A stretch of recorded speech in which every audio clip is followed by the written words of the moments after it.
નમસ્કાર, હું છું પ્રિયા અને તમે જોઈ રહ્યા છો જનતા કી જાણકારી ન્યૂઝ।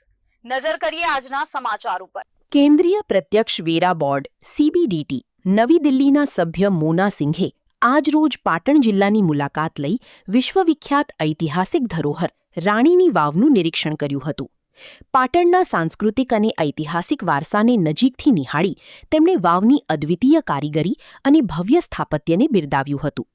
મુલાકાત દરમિયાન મોના સિંઘે યુનેસ્કો વર્લ્ડ હેરિટેજ સાઇટ તરીકે ઓળખાતી રાણીની વાવના ઐતિહાસિક મહત્વ, શિલ્પકલા અને પ્રાચીન કોતરણી અંગે માહિતી મેળવી હતી। વાવની દિવાલો પર અંકિત અદ્ભુત શિલ્પો અને પ્રાચીન કલાને તેમણે રસપૂર્વક નિહાળી હતી।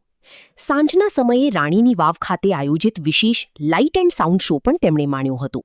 શો દરમિયાન પાટણના ગૌરવશાળી ઇતિહાસ, સાંસ્કૃતિક પરંપરા અને રાણીની વાવના ઐતિહાસિક મહત્વને આકર્ષક રજૂઆત દ્વારા જીવંત બનાવવામાં આવ્યું હતું, જેને તેમણે વખાણ્યું હતું।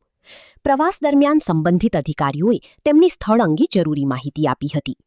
પાટણના વૈશ્વિક ખ્યાતિપ્રાપ્ત વારસાને લઈને થયેલી આ મુલાકાતને મહત્વપૂર્ણ માનવામાં આવી રહી છે।